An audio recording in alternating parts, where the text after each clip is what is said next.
በእንግሊዘኛ ሐሳቦቻችሁን አጣምራችሁ ወይም አገናኝታችሁ መናገር የሚያቅታችሁ ከሆነ የዛሬ ቪዲዮ ለእናንተ ነው። ለምን መሰላችሁ? ሁለት ሐሳቦች ወይም ደግሞ ከዛ በላይ እንዴት ማጣመር እንደምትችሉ በውስን የሆኑ ትናንሽ ቃላት እንዴት አገናኝታችሁ መናገር እንደምትችሉ በዛሬ ቪዲዮ አብራራላችኋለሁ። ስለዚህ አጣምራችሁ ሐሳባችሁን ሰፋ አድርጋችሁ ማውራት ከፈለጋችሁ የዛሬ ቪዲዮ እስከ መጨረሻው ተመልከቱ። ሄሎ ቢዩቲፉል ፒፕል፣ ነቢል እባላለሁ። ይህ ስፒክ ቱ ሪች ነው።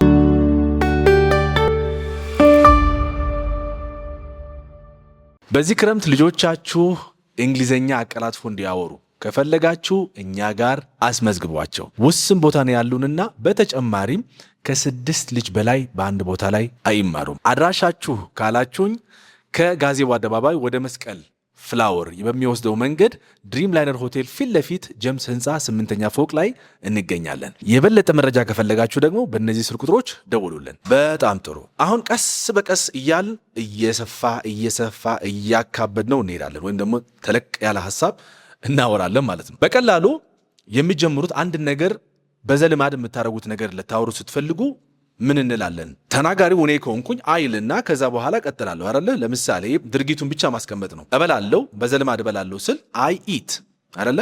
እሄዳለሁ፣ አይ ጎ፣ እሰራለሁ፣ አይ ወርክ፣ እተኛለሁ፣ አይ ስሊፕ፣ እጽፋለሁ፣ አይ ራይት አይደለ? እንደዚህ አይነት ነገሮች ልክ አንድ በዘልማድ የማደርገው ነገር ነው ማወራ ያለሁት። ለምሳሌ አይ ጎ ቱ ወርክ ኤቭሪ ዴይ፣ ስራ በየቀኑ እሄዳለሁ። ይሄ አንድ ሙሉ አረፍተ ነገር ነው። ተግባባ? አንድ ሙሉ አረፍተ ነገር ነው። I go to work every day።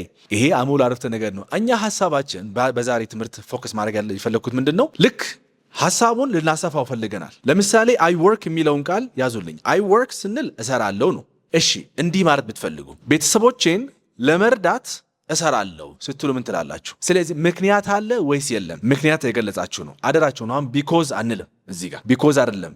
እዚህ ጋር በጣም ወሳኝ ቃል ለዚህ ነው። ትንሽ ቃላት ግን ምን ያክል ሐሳቡ እንደሚለውጥ ታያላችሁ። አይ ወርክ ከዛ ምን ታስቀምጣላችሁ?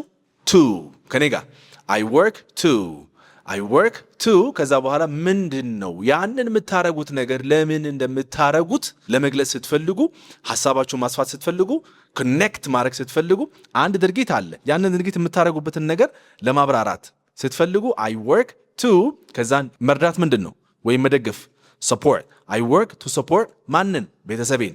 I work to support my family. I work to support my family. ቤተሰቦቼን ለመርዳት እሰራለሁ እያላችሁ ነው ማለት ነው። አያችሁ? በጣም ቀላል ነው። እሺ ወደሚቀጥለው ምሳሌ እስኪ እንሂድ።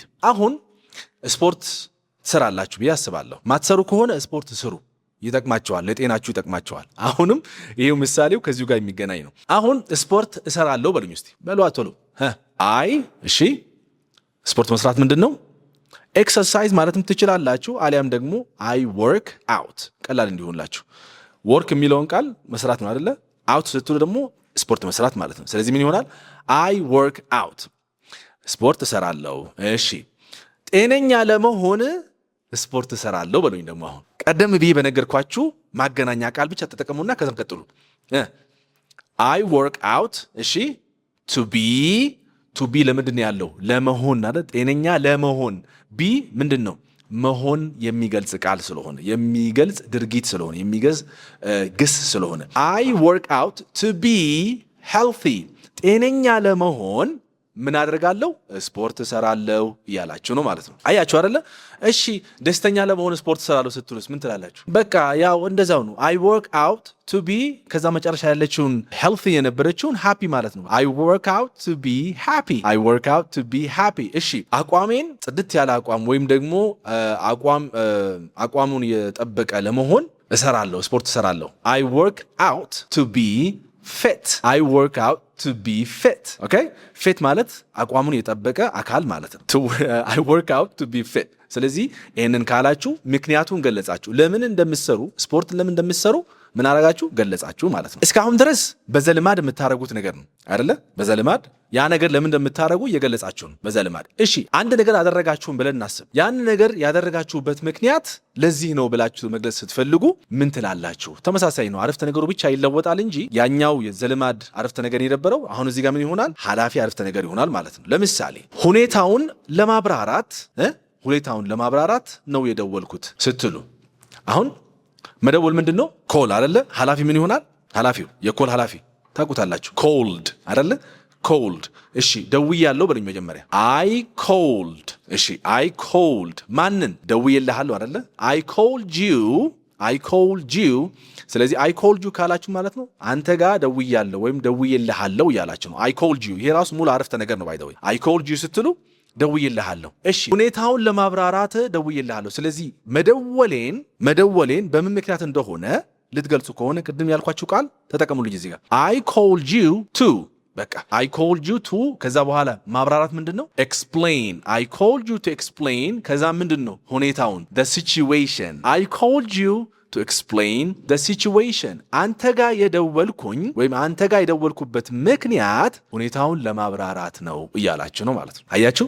ስለዚህ አረፍተ ነገሩ ሰፋ አልሰፋም? መጀመሪያ ሙሉ አንድ አረፍተ ነገር አልነበረ። ያንን ደግሞ ለማስፋት ምክንያቱን ያንን ድርጊት ማድረጋችን ያደረግንበት ምክንያት መግለጽ ስንፈልግ ቱ ብለን ከዛ በኋላ መቀጠል ነው። ቱ ከዛን ግስ አስቀምጣላችሁ ወይም ድርጊቱን ድጋሚ I called you to explain the situation። ተግባባን? አንድ ምሳሌ እንመልከትና ከዛን ወደ ሁለተኛው ወሳኙ ማገናኛ ቃል እንሄዳለን። እሺ ስራ እንዲጀምሩ ገንዘብ ሰጠኋቸው። ስራ እንዲጀምሩ ገንዘብ ሰጠኋቸው። እሺ መጀመሪያ የምትጀምሩት በምንድን ነው?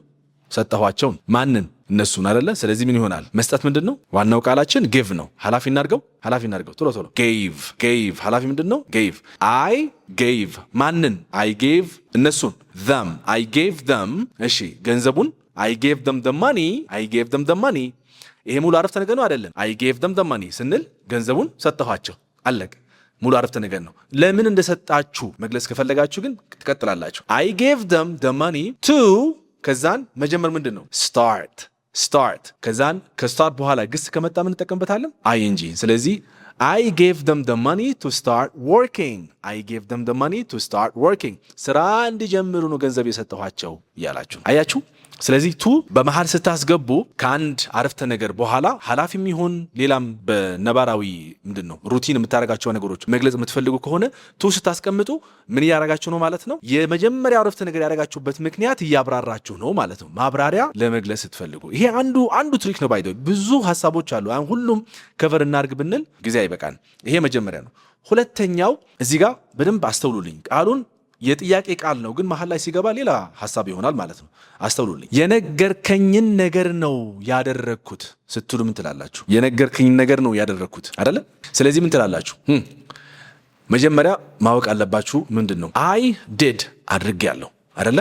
አይ ዲድ ብቻ ያዙልኝ።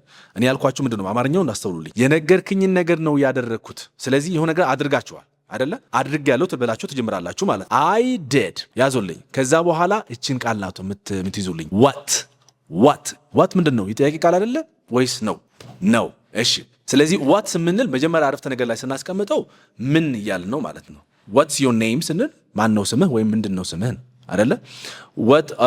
what are you doing ምን እያደረክ ነው እያላችሁ ነው።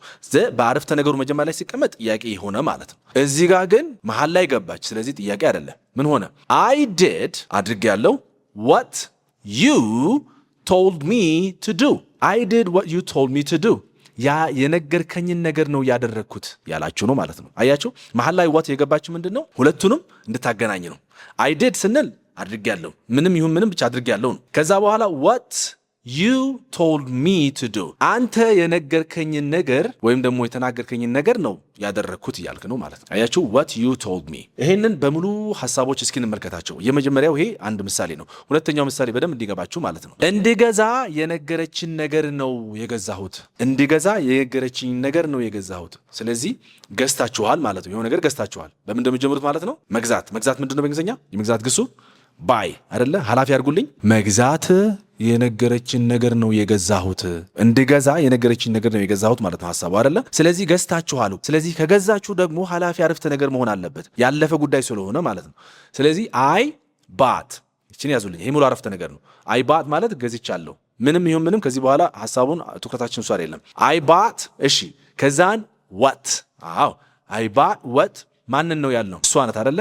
ስለዚህ አይ ባት what she told me to buy I bought what she told me to buy እንድገዛ የነገረችኝ ነገር ነው የገዛሁት እያለ ነው ማለት ነው። አያችሁ እስካሁን ድረስ እዚህ ጋር ኃላፊ አረፍተ ነገር ነው። ባይ ዘ ወይ ኃላፊ አረፍተ ነገር ነው። ሶስተኛው እንደዚሁ አንተ የሞከርከውን ነገር ነው እኔ የሞከርኩት። እሺ እንቀጥል። አይ ትራይድ ስትሉ ማለት ነው ሞክሬያለሁ። እሺ አንተ የሞከርከውን ነገር ነው የሞከርኩት እያላችሁ ነው አይደለ? I tried what you tried to do። አንተ ማድረግ የሞከርከውን ነገር እኔ ሞክሬያለሁ እያላችሁ ማለት ነው። So I tried what you tried to do። አንተ የሞከርከውን ነገር እኔም ሞክሬዋለሁ እያላችሁ ሲ what መሃል ላይ የገባችሁ ምንድነው? ሁለት ሐሳቦችን እያብራራች ነው ማለት ነው። አንተ ያደረግከውን ነገር እኔ አድርጌዋለሁ፣ አንተ የሆንከውን ነገር እኔ እንደዚህ፣ አንተ ያልከውን ነገር እንደዚህ ምናምን ብላችሁ መግለጽ ስትፈልጉ በዚህ መልኩ ነው የምትገልጹት ማለት ነው። አንድ ምሳሌ እንመልከትና ከዛን እናጠቃልላለን።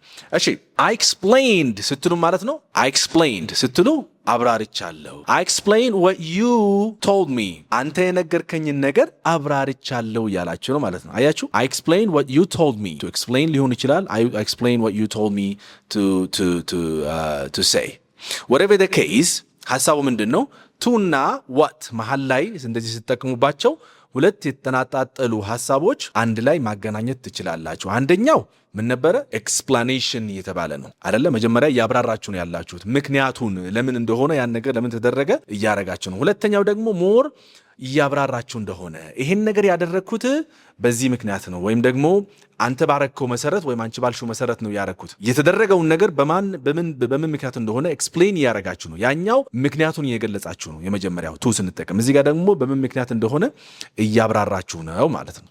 አያችሁ so I think this is ይሄ ሲምፕሊ ሁለት ቃላቶች ናቸው፣ ግን ብዙ አሉ እንደዚህ የምናገናኝባቸው ቃላቶች፣ ጥቃቅን ቃላቶች ሆኖ ግን የምናብራራባቸው ወይም ደግሞ አንዱ አረፍተ ነገር ከሌላኛው አረፍተ ነገር የምናገናኝበት ብዙ ቃላቶች አሉ። አሁን ይሄ ሁለት ነው። በዚህ መልኩ ሌላ ቪዲዮ ከፈለጋችሁ we need the next one ብላችሁ በኮሜንት ላይ ጻፉልኝ። we need the next one ቴክ ኮሜንት ላይ ከጻፋችሁልኝ ለሚቀጥለው ደግሞ አንድ ሁለት ቃላቶች እንደዚህ ይዤላችሁ እንድመጣ ከፈለጋችሁ ማለት ነው። ሌላው ደግሞ ይሄን ቪዲዮ ከታየ በደንብ ደግሞ ለሚቀጥለው ቪዲዮ እንሰራለን ማለት ነው። ስለዚህ ላይካችሁን በደንብ ያስፈልገናል። ሰብስክራይብ ካላደረጋችሁም ሰብስክራይብ እንድታደርጉ በትህትና እንጠይቃችኋለን። በሚቀጥለው ቪዲዮ እስክንገናኝ ድረስ በቸር እንቆይ።